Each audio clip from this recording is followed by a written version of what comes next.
Que estas minhas palavras, com que supliquei diante do Senhor, estejam presentes diante do Senhor nosso Deus, de dia e de noite.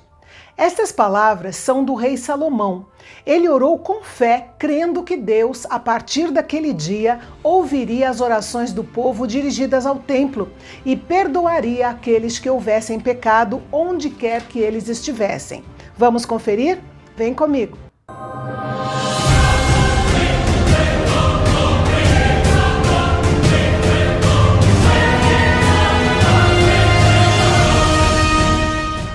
Olá, benditos! Salomão decidiu inaugurar o templo na época em que o povo subia a Jerusalém para celebrar a festa dos tabernáculos. Ele reuniu os líderes do povo, das tribos e das famílias para fazer uma cerimônia de inauguração marcante e gloriosa do templo. Mas nada poderia ser realizado até que a Arca da Aliança fosse colocada no lugar santíssimo. A arca era o item mais importante do templo porque simbolizava a presença do Senhor. Então os sacerdotes trouxeram a Arca da Aliança, mas também trouxeram todos os utensílios e a mobília do tabernáculo para serem guardados. A Arca da Aliança foi o único item da mobília original que continuou em serviço. Os sacerdotes colocaram a arca diante dos grandes querubins que Irão havia feito, com suas asas estendidas por toda a largura do Santo dos Santos. Os querubins, no primeiro propiciatório de ouro, estavam voltados um para o outro, mas os querubins do novo templo estavam voltados para o lugar santo, onde os sacerdotes ministravam. Dentro da arca havia apenas as 2 tábuas da lei, que o próprio Moisés havia colocado lá por ordem do Senhor quase 500 anos antes. Na época de Moisés, havia 3 itens dentro da arca: o pote contendo o maná, a vara de Arão que floresceu e as 2 tábuas da aliança. Nós não sabemos o que aconteceu com o pote contendo maná e nem com a vara de Arão, mas eles não estavam na arca quando os sacerdotes colocaram a arca no lugar santíssimo. Mas, como a nação estava recomeçando, esses objetos não eram mais necessários. O importante era que Israel obedecesse à lei de Deus guardada dentro da arca. Salomão sacrificou ao Senhor e foi muito além do costume e das expectativas em seu esforço para honrar e louvar a Deus neste grande dia. E então a glória de Deus desceu e encheu o templo em forma de nuvem, a conhecida nuvem de glória que havia conduzido Israel pelo deserto. É difícil definir a glória de Deus, a sua Shekinah. Poderíamos chamá-la de resplendor radiante do seu caráter e da sua presença. A glória e a santidade de Deus manifestas naquela densa nuvem impediu os sacerdotes de continuar a ministrar. Na Bíblia, encontramos outros servos de Deus que tiveram experiências semelhantes, como Pedro, Isaías e João, que se sentiram indignos por causa da santidade do Senhor. Mas, glória a Deus, que desde a vinda do Espírito Santo no dia de Pentecostes, a glória de Deus habita em cada um dos seus filhos individualmente, na igreja local e na igreja de Cristo em toda a terra. Salomão abençoou toda a congregação de Israel que estava ali presente, em pé, glorificando ao Senhor e recapitulando a história da construção do templo. Ele teve o cuidado de dar toda a glória a Deus. Sempre que o povo fosse adorar, deveria lembrar-se de que a existência do templo se devia à bondade e à fidelidade de Deus. Então Salomão estendeu as mãos para o céu e orou ao Senhor. Foi uma oração tão completa e abrangente, como se fosse o resumo de todas as futuras orações que seriam oferecidas naquele templo. Ele começou com louvores e ações de graças ao Senhor, o Deus que havia feito e cumprido a sua aliança. Reconheceu que Deus era completamente único.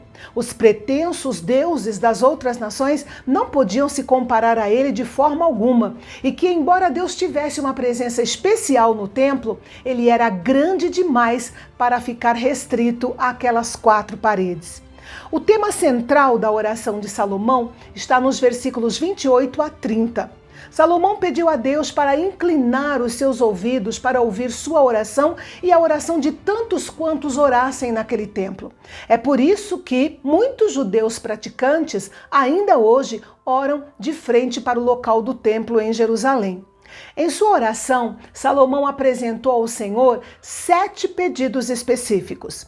Primeiro, que o Senhor fizesse justiça, julgando a causa do inocente que clamasse a ele no templo. Segundo, quando o povo fosse derrotado diante de um inimigo por causa do seu pecado e se arrependesse, que o Senhor ouvisse as orações do seu povo derrotado, mas humilde e arrependido. Terceiro, quando houvesse seca na terra por causa do pecado e o povo orasse arrependido, que o Senhor o perdoasse e enviasse chuva.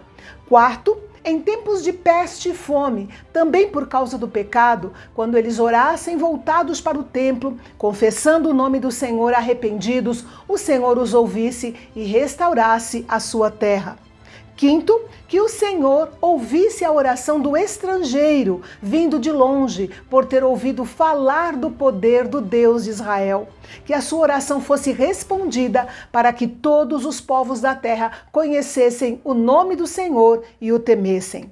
Sexto, Salomão orou para que quando eles batalhassem as batalhas direcionadas pelo Senhor e orassem voltados para o templo, o Senhor os ouvisse e lhes desse vitória sobre os seus inimigos. E sétimo, quando eles pecassem e fossem levados cativos para terras estrangeiras e lá clamassem ao Senhor, voltados para o templo de Jerusalém, como Daniel fez, que alcançassem misericórdia. Nesse ponto, nós vemos que Salomão reconheceu que o Deus do templo poderia responder às orações feitas fora do templo. Salomão encerrou sua oração pedindo ao Senhor que conservasse seus olhos sobre o templo e sobre o povo que adorava ali e que mantivesse os ouvidos atentos aos pedidos daqueles que orassem no templo ou voltados na sua direção. Então ele se levantou de diante do altar do Senhor, onde tinha se ajoelhado com as mãos estendidas para o céu, e mais uma vez abençoou o povo, dando graças ao Senhor por sua misericórdia. Em sua oração, Salomão expressou o desejo de Deus de que Israel fosse fiel ao Senhor, a fim de que todas as nações da terra pudessem conhecer o Deus de Israel e crer nele. É animador saber que a oração de um homem pode tocar e influenciar o mundo inteiro. Deus ainda quer que a sua casa seja chamada de casa de oração para todos os povos. Depois, Salomão e todo o povo com ele ofereceram sacrifícios ao Senhor: 22.000 bois e 120.000 ovelhas. Foi uma quantidade impressionante.